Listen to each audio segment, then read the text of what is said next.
4 साल तक ये सरकार अदृश्य रही।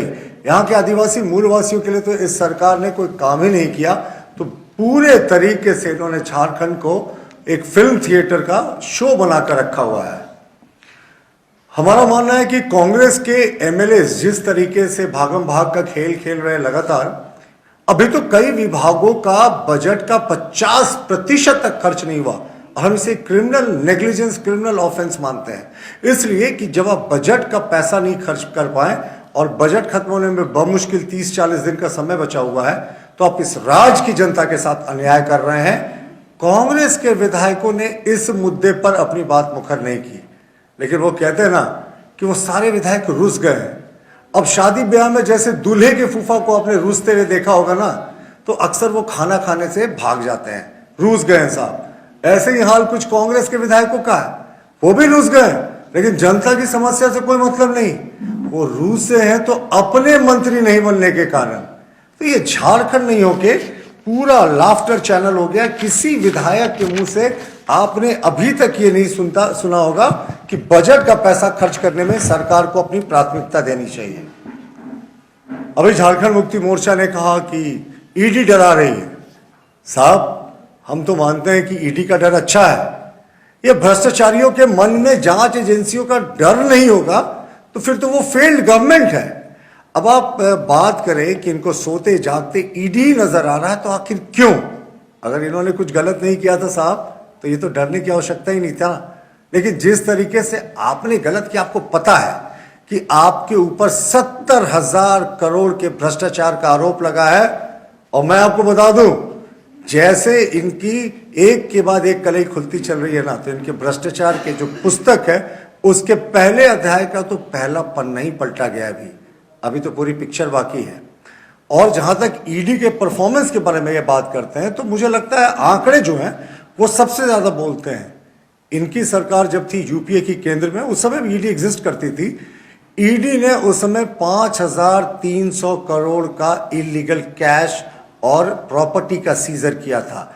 ये जिस समय मनमोहन सिंह की यूपीए सरकार शासन में थी, सिर्फ 5,300 करोड़ का। और पिछले 10 वर्षों में, उनके 10 वर्षों की तुलना में हम अपने 10 वर्ष करें, उसमें भी 1-2 महीना बाकी है, तो अब तक जो इलीगल कैश और प्रॉपर्टी का ईडी सीजर कर चुकी है वो 1,25,000 करोड़ है। अब सोचें, उनके शासनकाल से भी हम लोगों ने लगभग 25 गुना ज्यादा सीजर किया।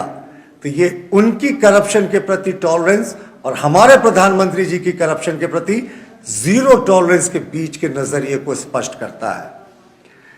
देखिए, और ईडी के मामले में ये कहते हैं कि ईडी सरकार का एजेंट बनकर काम कर रही है, तो हमें ये बताने का कष्ट करें ना। ये तो ईडी के खिलाफ सुप्रीम कोर्ट तक गए। जो लोग जेल में बंद हैं ईडी के मामलों में, कहां इन्हें राहत मिली? यानी प्रथम दृष्टया सर्वोच्च न्यायालय तक ने माना कि इनके खिलाफ कुछ ना कुछ तो बात है, और बेल जो कहते हैं as a matter of right मिलना चाहिए, वो बेल भी इनको नहीं मिला। पूर्व मुख्यमंत्री जी भी जेल में है, अगली सुनवाई उनकी होनी बाकी है।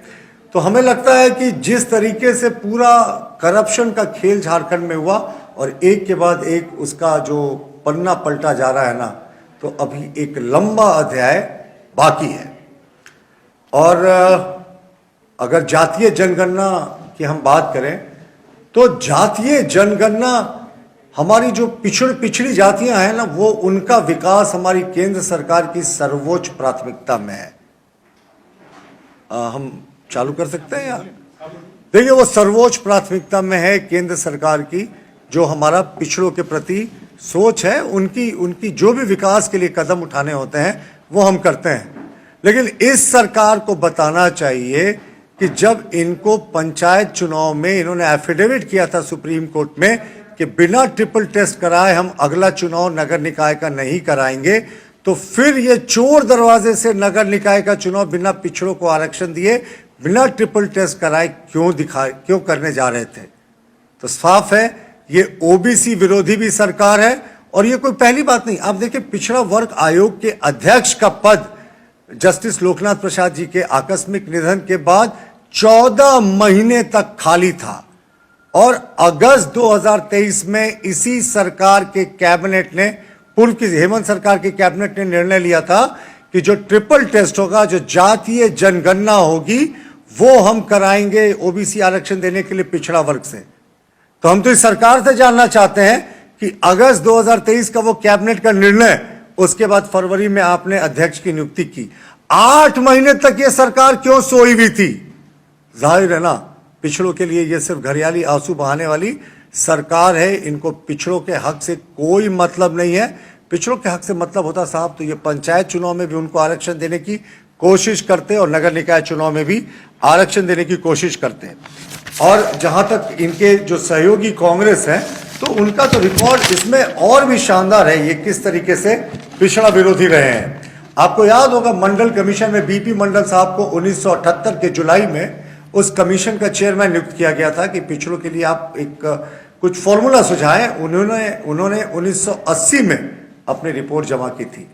1980 से 1990 के बीच में कांग्रेस की फुल मेजॉरिटी, या हम कहें ब्रूट मेजॉरिटी, राजीव गांधी ने उस समय 400 से ज्यादा सीटें जीती थी। इन्होंने 10 वर्षों तक मंडल कमीशन की रिपोर्ट को दबा कर रखा था।